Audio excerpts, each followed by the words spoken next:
Never stop dreaming.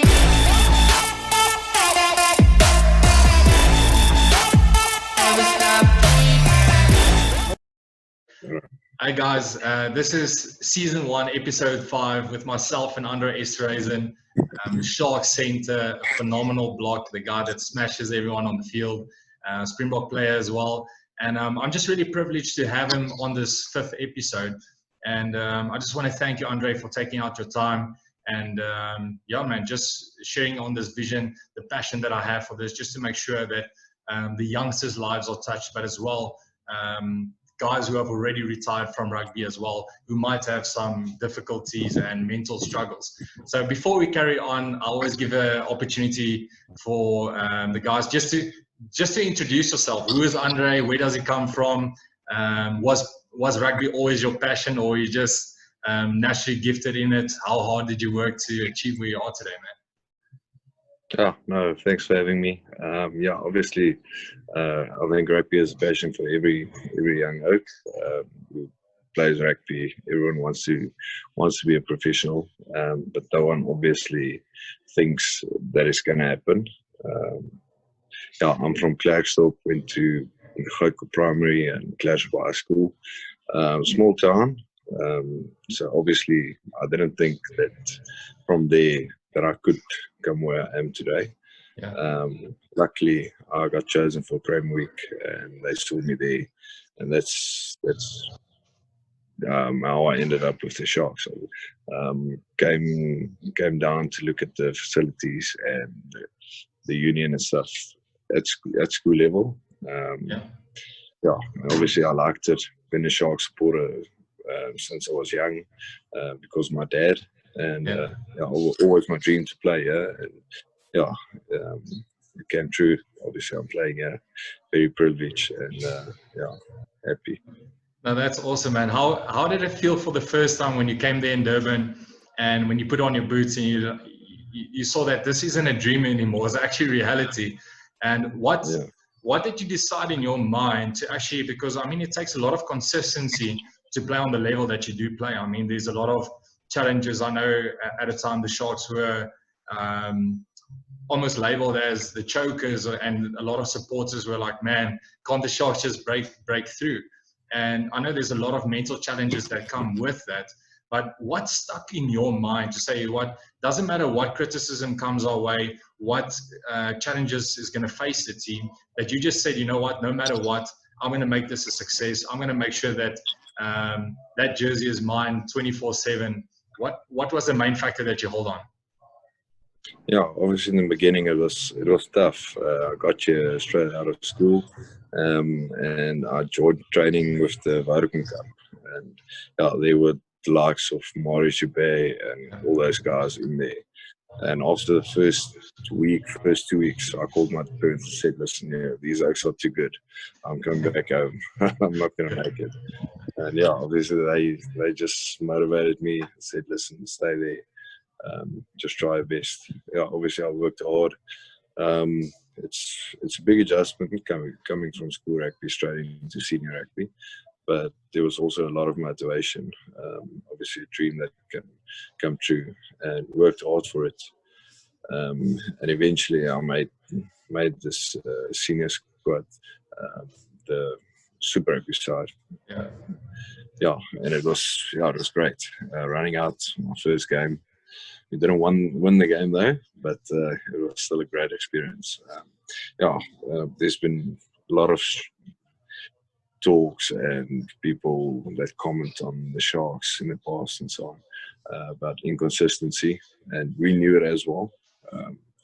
It was one of our struggles in the past. Looks like it's going better this year.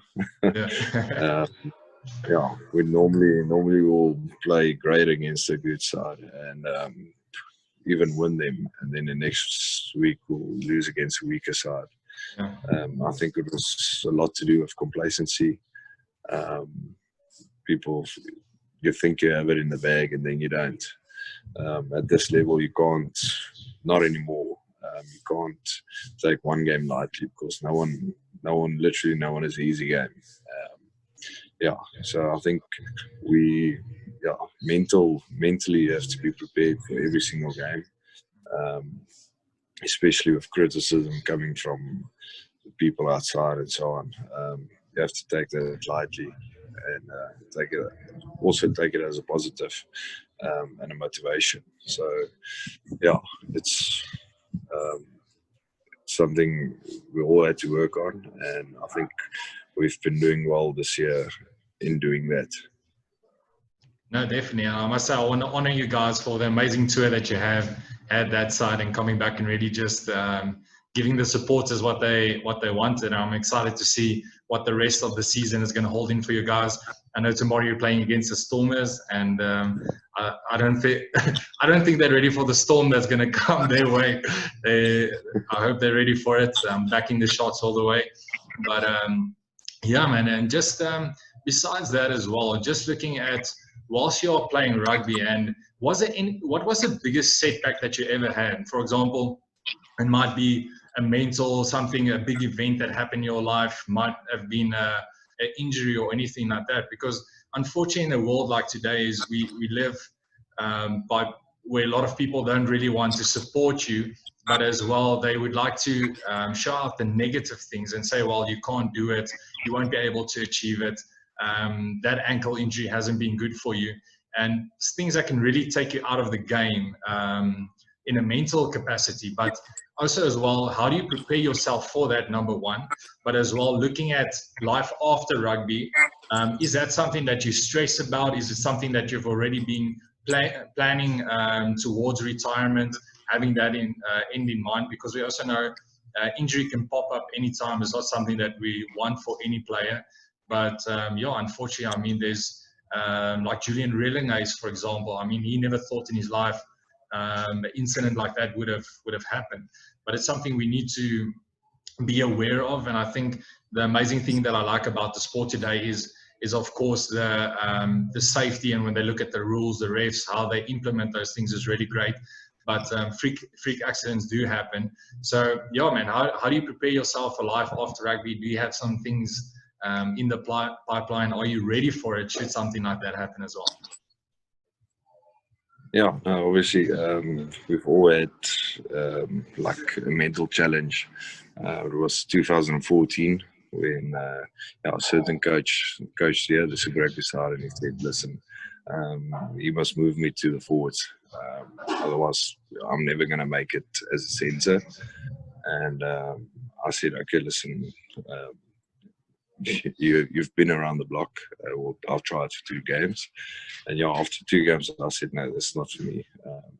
I'd rather go to another union or stop playing. But I'm not going to make that change and stuff. And yeah, I just stuck to it. I was about to sign with another union, and yeah, luckily a week later he got fired. So, and then another coach came up that backed me. And yeah, if you've got someone that backs you and supports you and believes in you, I think that makes the world's difference. Yeah, and he got me back on track.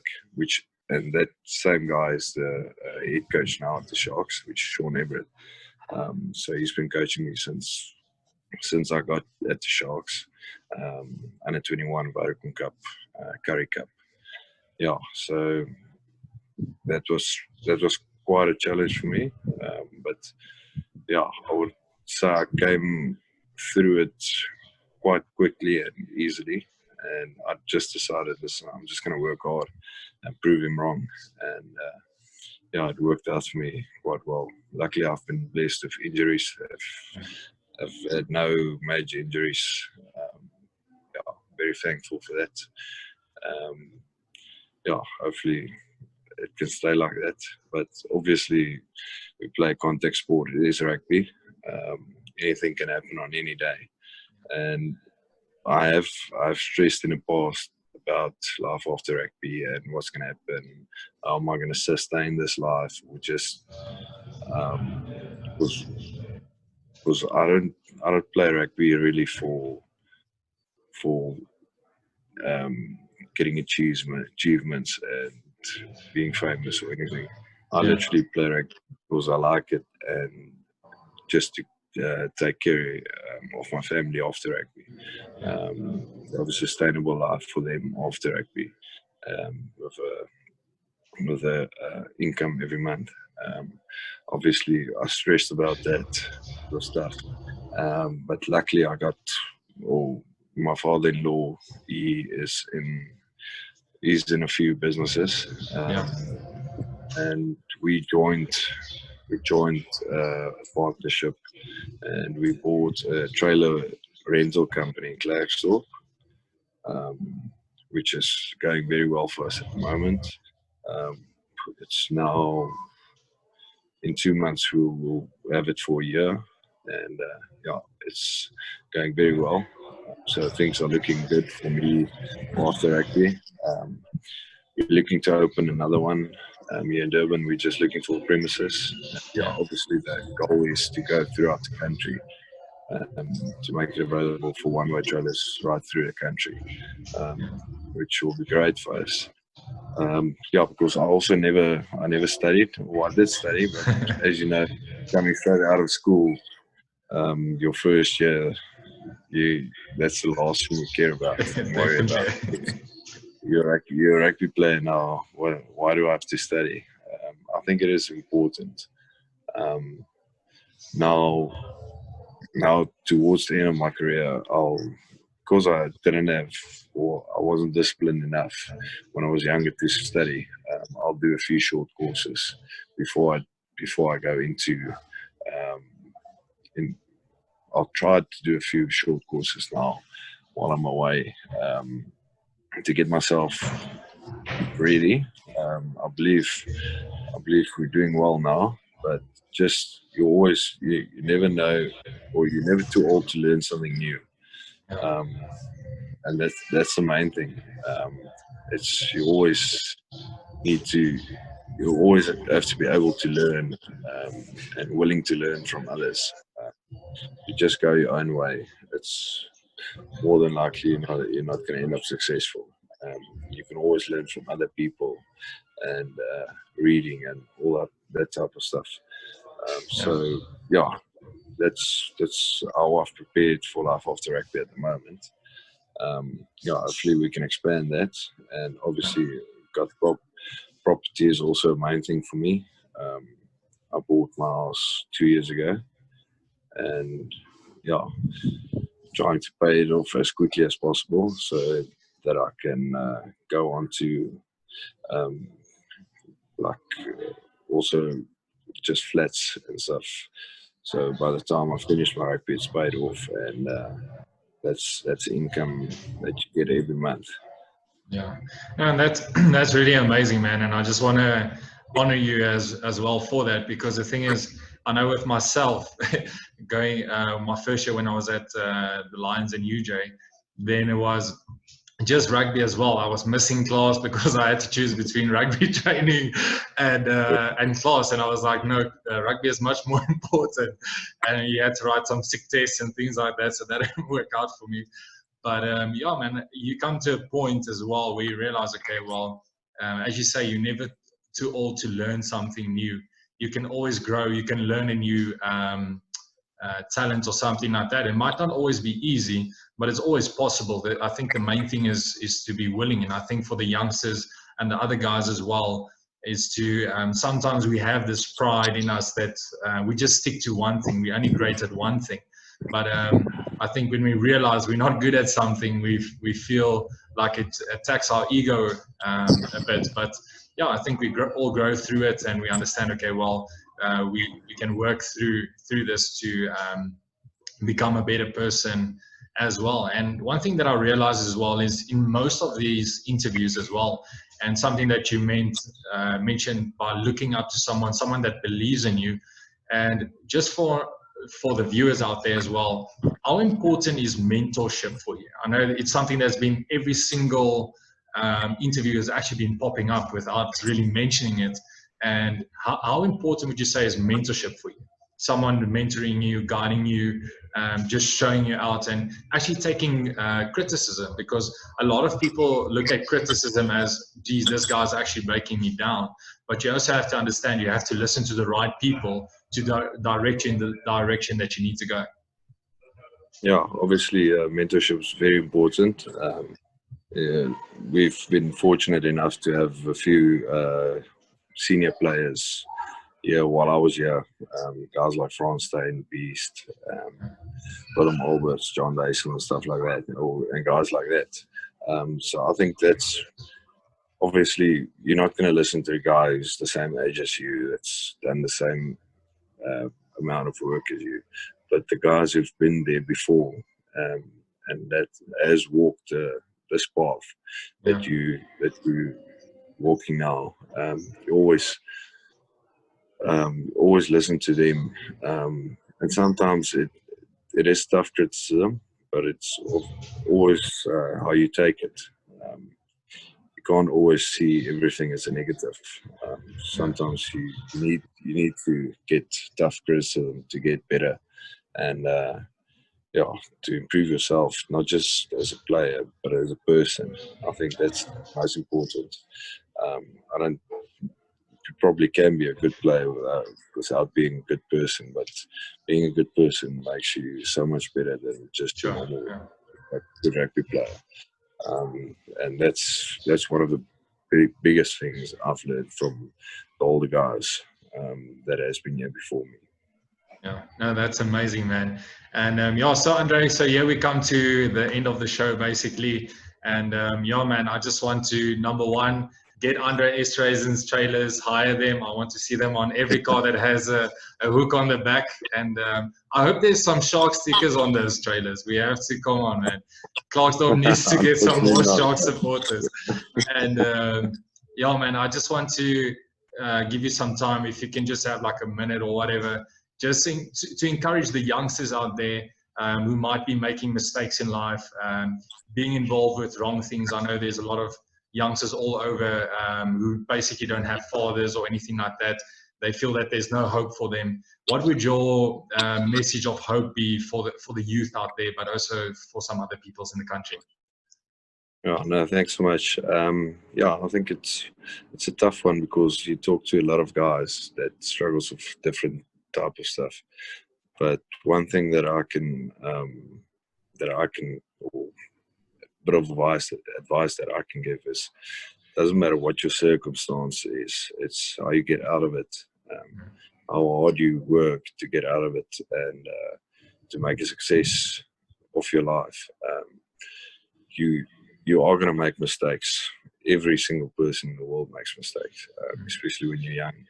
But it's what you learn out of that mistake. That's what you must take with you. I've made plenty of mistakes in my life, especially when I was younger. At a time where I thought, listen, rugby is a lot of perks, and I can just party and go out all week. And you quickly learn how that puts you back, because you're the guy in the same position as you are working that time, and you're playing around, and it puts you back a few steps.